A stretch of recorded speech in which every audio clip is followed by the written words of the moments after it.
संग के कारण अपने ब्रह्मचर्य का इतना नाश कर लिया है कि ना मैं गृहस्थी लायक रहा हूँ, ना ही विरक्ति लायक रह गया हूँ। अभी अवस्था ही क्या है बच्चा, ये छोटे छोटे बच्चों में बहुत भयानक रोग हो गया।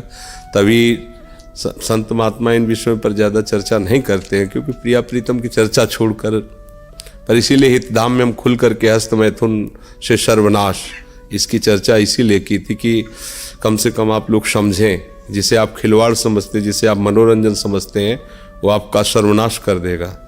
ये प्रक्रिया नहीं है। गृहस्थी में संतानोत्पत्ति की प्रक्रिया शास्त्र विधान से की गई है, जिससे भगवान की सृष्टिजनक पूजा का हेतु होता है।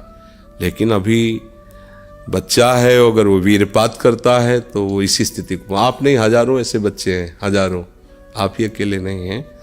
तो इसका कारण हो गया कि फसल पकी नहीं, आपने नष्ट कर दिया। अगर 20 वर्ष तक ब्रह्मचर्य ठीक रखे और फिर गृहस्थ में जाए ब्याह करके और फिर स्त्री सहवास करे, उसको कुछ नहीं बिगड़ने वाला। वो 20 वर्ष स्त्री सहवास करके और फिर वो वैराग्य में चले तो वो बिल्कुल सच्चा फकीर बन सकता है। पर अब हुआ क्या, अभी फसल जैसे गेहूं की फसल होती है ना, देहात में उसे कहते हैं गलेथ। गलेथ माने अभी दाना पड़ने की प्रथम भूमिका है, दाना पड़ा नहीं, बाली आ गई, प्रथम भूमिका है।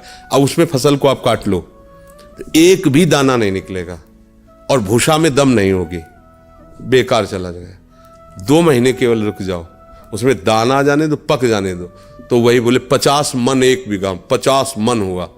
तो अभी उम्र जो किशोर अवस्था से उठती है, जैसे 13, 14, 15, 16, 17, ये गलेथ की है। अब शास्त्रीय सिद्धांत से 25 वर्ष तक ये ब्रह्मचारी रहे और फिर वो गृहस्थी में चला जाए और 20-25 वर्ष गृहस्थ में रहे, तो वो बहुत अच्छा गृहस्थ। और 25 वर्ष का ब्रह्मचारी जब संतान उत्पन्न करेगा तो बलिष्ठ और ज्ञानी और सर्वांग पुष्ट संतानें होंगी। अब उसका महत्व ही नहीं समझा गया। बच्चे खिलवाड़ में जैसे दाद होती है, उसे खुजलाओ तो अच्छा लगता है, पर बाद में फबद जाती है। बस दाद जैसा सुख मिलता है उसको खुजलाने का, और उसी को सुख समझता है। अभी अज्ञानी है, जानता है नहीं। वीरपात जैसी भयानक मतलब वृत्ति उत्पन्न हो गई, अब उसको किसी दूसरे की जरूरत नहीं, तो अब वो उसे खिलवाड़ समझता है।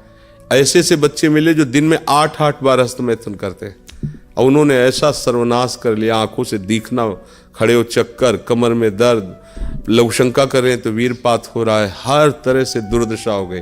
जैसे मान लो अभी इसमें हिम्मत है तो बता पा रहा सभा में कि हम न स्त्री लायक रह गए, न विरक्त लायक रह गए। ये ऐसा ही होता है। जो आजकल के उपदेश देने वाले मित्रजन हैं या गाइड करने वाले बड़े जन हैं, वो बताते हैं, वो हमें तो ज़्यादा पढ़े लिखे हैं नहीं तो शब्द नहीं याद। वो फ्रस्ट्रेशन क्या है? हाँ, बोले उसको शांत करने का बहुत बढ़िया उपाय है, हस्तमैथुन कर लीजिए और आप शांति से फिर अध्ययन कीजिए, फिर स्वाध्याय कीजिए। कैसी बुद्धि मारी गई कि मतलब ऐसा लगता है कि ऐसे लोग कैसे हमारे समाज को आगे बढ़ने देंगे। आप सोचो, जो कह रहा है वीरपात करके शांति मिलेगी, फिर आप अध्ययन कर लीजिए, वो मित्र हो सकता है। अरे वीरपात जीवनी शक्ति, आप उसे क्या समझते हो? तो अब इसलिए बच्चा आप वो सत्संग सुनो जिनमें वर्णन किया है कि ऐसे सावधानी से रहो, धीरे धीरे संयम से रहो। अब ये अवस्था तो अभी सोचने की भी नहीं है, उस विषय में सोचने की नहीं, इतने में तुम खाली हो गए हो। अब आप सोचो क्या है, ये कोई संकोच की बातें नहीं। बच्चियां सब बर्बाद हो रहे हैं, यानी कि बच्चे ही बर्बाद हो रहे हैं सब। बहुत बड़ी हानि, बहुत बड़ी, ये हमारे समाज की बहुत बड़ी हानि है। अब जिन बच्चियों के अंदर प्रवृत्ति बन गई है, ऐसी गंदी प्रवृत्ति, वो एक पति को लेकर संतुष्ट हो पाएंगे क्या? जिन बच्चों के अंदर ऐसी प्रवृत्ति हो गई, वो एक पत्नी में संतुष्ट हो पाएंगे क्या?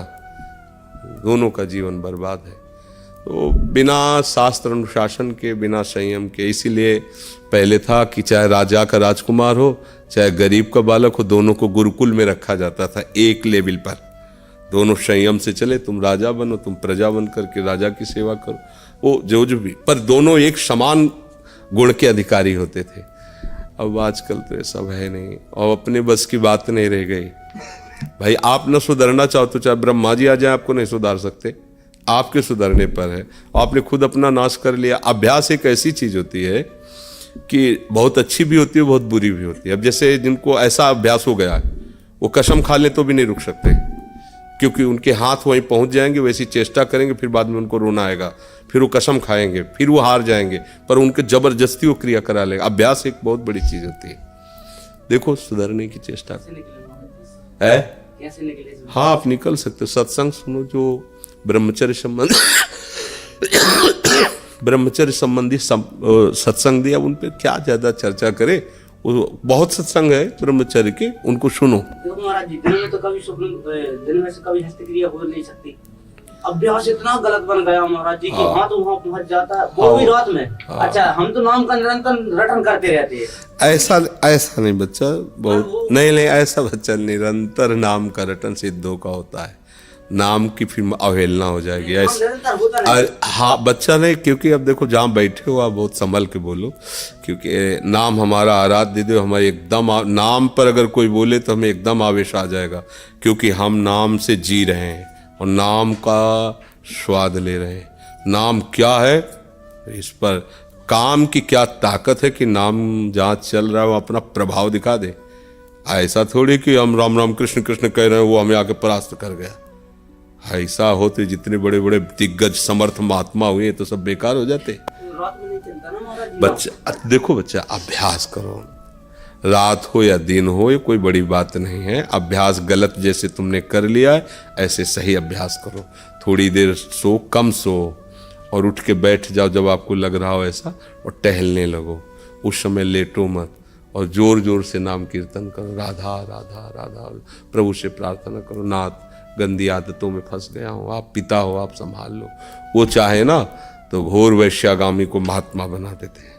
उनसे प्रार्थना करो और अपने को बहुत छोटा समझो, अभिमान किसी बात का करो मत, और ये बातें अंदर ही रखो। अब कभी कहना नहीं। इसके कहने से क्या होता है, सत्ता इसकी दृढ़ होती है, सूक्ष्म बात होती है। मुझे काम आ रहा है तो आपने काम की सत्ता दृढ़ कर दी, अब आप परास्त हो जाओगे। ऐसी तैसी हम भगवान के अंश है, भगवान के नाम के बल से हम कुछ भी जीत सकते हैं। ये कभी अपने मन को इतना निराश नहीं कर देना चाहिए कि अब तो मैं हार